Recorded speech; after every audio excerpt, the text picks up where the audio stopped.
Promotor Paulo Locatelli, coordenador do Centro de Apoio Operacional do Meio Ambiente do Ministério Público de Santa Catarina.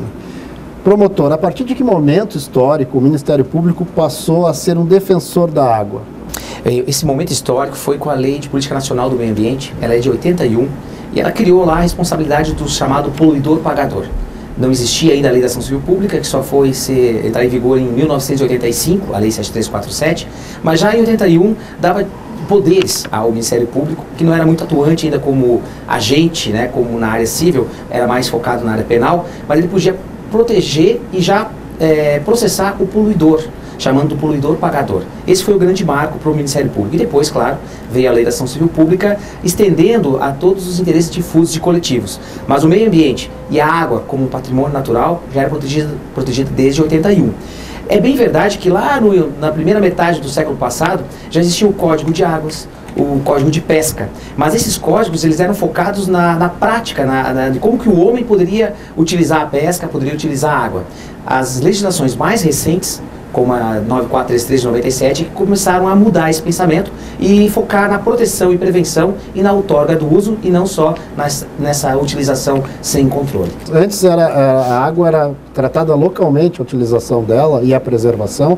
Agora é um conjunto que se analisa na hora de licenciar uma obra ou alguma coisa assim. A ideia que a lei trouxe foi justamente transformar essa proteção, a classificação dos cursos d'água, depois que tem esses planos de bacias respeitando as regiões hidrográficas. No caso de Santa Catarina, a legislação assim fez a previsão e o próprio Ministério Público recentemente, há uns 4, 5 anos atrás, acompanhou a divisão hidrográfica, criando as promotorias regionais, respeitando essas regiões hidrográficas. Muitas vezes uma região ela é rica ou ela tem interesse em produzir rizicultura, a outra é numa questão mais de rafting, de turismo, cachoeiras, a outra mais voltada a pequenas centrais hidrelétricas ou as hidrelétricas. Então, quem decide isso deveria ser, pela lei estruturada de política nacional, a própria comunidade, a sociedade, junto com os administradores públicos municipais, por meio dos comitês, dos fóruns que deveriam participar. Agora, o que a gente vê hoje é que tem municípios, tem áreas urbanas que foram ocupadas numa época em que a lei via esses mananciais, esse curso de água que cortava a cidade de uma forma, e agora a legislação vê de outra, né? Então a gente vê áreas de preservação, áreas que agora são preservação permanente, seriam, né, já ocupadas. Como é que se vê essa história, a aplicação do Código Florestal no Na verdade, meio urbano? o que a gente sempre escuta nossa, esse rio cruza a cidade, né? Esse rio corta a cidade. Na verdade, as cidades se formaram ao redor dos cursos d'água. Isso não é só uma realidade aqui de Santa Catarina, do Brasil, é do mundo, né? Porque é a necessidade de buscar o recurso para a população e também dar uma vazão aos resíduos que são produzidos. Essa era a mentalidade. Então a gente tem que mudar um pouco isso. O rio esteve ali antes. A legislação que começou a tratar do assunto, o Código Florestal, começou com uma medida de APP pequena, 5, logo foi a 15, e desde no final dos anos 80, ele é de 30 metros no mínimo, essa área de preservação permanente referente à mata ciliar de cursos d'água até 10 metros. É claro que daí aumenta de 50, 100 metros, conforme o tamanho do curso d'água vai aumentando. E essas áreas consolidadas, elas são hoje muito discutidas dentro do Ministério Público e nós criamos enunciados que servem de padrão para a atuação do promotor de justiça. O que nós chegamos à conclusão é que, sendo reconhecidamente uma área urbana consolidada, que preenche lá os requisitos da Lei da Minha Casa Minha Vida, que diz o seguinte: considera-se área urbana consolidada uma área delimitada que tenha malha viária implantada e 2 das 5 infraestruturas básicas mínimas, que é energia elétrica, abastecimento de água, recolhimento de resíduos, drenagem pluvial e agora não me recordo qual é a outra, mas 2 dessas é suficiente para você, junto com a malha viária, reconhecer a densidade ocupacional. Tem que ter gente ocupando de forma considerável. Tendo esses requisitos, é a área urbana consolidada. Não tendo, vale a regra comum do Código Florestal e tem que respeitar a metragem. Não existe daí direito adquirido frente a isso. O máximo é a época da lei que tinha sido autorizada a obra, que podia ser um pouco menor. Mas uma vez sendo reconhecida como consolidada, o Código Florestal permite que no mínimo seja de 15 metros.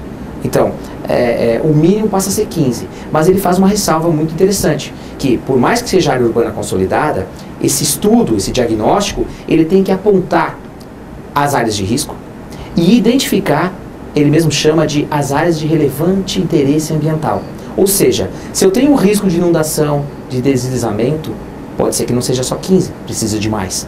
Se eu tenho ali uma fonte, uma nascente, uma lagoa, algo com uma unidade de conservação de relevante interesse ambiental, ele também tem que ser protegido. Então, essas as variáveis que têm que ser apontadas. Isso também, hoje, essa visão já está se estabelecendo como regra na hora de discutir plano diretor, liberar a construção nas áreas urbanas, assim, ainda falta muita coisa. Deveria ser. Os planos diretores, eles se preocupam com a questão do zoneamento, índices, e muitas vezes o município, ao deferir os alvarás, eles se concentram nesse documento municipal e esquecem de leis federais, como o Código Florestal, que aí sim prevê o que é área de preservação permanente.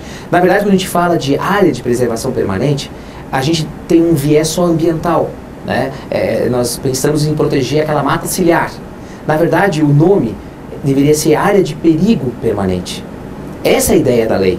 Ela é uma área de preservação permanente, não porque ela é bonita, também por causa disso. Não porque ela tem uma vegetação, né, exuberante, talvez nem tenha. Na verdade, ela se chama APP porque ela é uma área de risco permanente, de perigo permanente para o cidadão, porque pode ter inundação, deslizamento. E é esse o viés que o município deveria dar ao deferir ou não, ao dar os alvarás ou não de construção, né? E o cidadão precisa saber que não deve confundir direito à propriedade com direito de construir. Eu posso ser dono, mas eu talvez não possa construir ali por essas razões, ser APP, ter outro tipo de relevante interesse ambiental. Então, os municípios precisam aprimorar as suas legislações de forma a conviverem, né, de maneira harmoniosa as leis municipais com as leis estaduais e federais. Aí sim nós teríamos um planejamento urbano mais concreto. Okay. E quais são as ferramentas ou estratégias que o promotor tem em mãos, assim, desde extrajudiciais até judiciais, para proteger mesmo, para defender os direitos, não o direito da água, defender a água em si? Sim, na verdade, antes mesmo de a gente exercer o inquérito civil, instaurar o inquérito civil, recomendar, celebrar ajustes de conduta ou até ajuizar a ação civil pública, o promotor ele é um parceiro do administrador público municipal, no sentido de que ele conhece as áreas de problemáticas da cidade. Então ele pode, não prestando consulta, que isso é proibido pela lei orgânica, mas ele pode participar de audiências públicas, de reuniões, enfim, e mostrar realmente qual o norte a ser seguido, um auxílio. Evidentemente que o descumprimento de qualquer tipo de legislação, seja através de uma obra que está irregular, ou de centenas que gerem um problema daí social e urbano maior, ele tem que agir. Ele tem que agir no sentido de evitar, primeiro, que essas construções aconteçam, né? Embora imediatamente o poder de polícia, a fiscalização, seja do município, mas nós conhecemos a realidade dos municípios e ela é pequena ou omissa, né? Então nós temos que fortalecer, exigir, cobrar que isso aconteça. Exigir que o município tenha essa estrutura e haja. Acontecendo essas ações ou não, o Ministério Público depois tem todos esses instrumentos para pactuar, desde uma demolição, que é uma medida mais drástica, ou até mesmo impedir construções, né? Esses diagnósticos, quando celebrados, eles levam ao promotor um raio-x daquela região. E geralmente é colocado o seguinte: olha, essas famílias podem ficar, essas não. Essas nós temos que ver. Então, um ajuste de conduta pode ser celebrado, dando-se um prazo para a remoção dessas famílias, assentamentos em outras regiões, e a regularização fundiária daquelas que podem permanecer, inclusive ligando água, luz de quem ali pode permanecer. Então esse é um trabalho social que é função do promotor de justiça de agir. E os instrumentos nós temos. Ok. O senhor quer colocar mais alguma coisa a respeito desse assunto, a defesa da água? O tema água, ele foi escolhido esse ano, né, entrou na pauta do Ministério Público na área ambiental, justamente por ser o assunto, assim, vamos dizer, mais emergente, mais latente. Não é uma preocupação de agora só por causa dessa escassez de água nos grandes centros, especialmente São Paulo e por aí.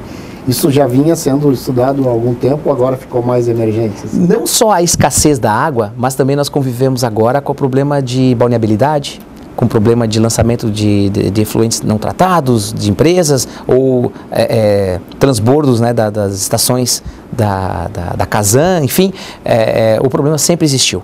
E talvez o descuido, né, ou essa omissão de todo o aparato estatal, não só de hoje, mas do longo do tempo, de investir né, em saneamento, gerou esse caos que a gente presenciou agora de forma mais calamitosa, tanto na falta de abastecimento quanto também na falta de tratamento, que são as duas pontas de um mesmo problema ou de um mesmo bem natural que é a água, e tem que ser tratado.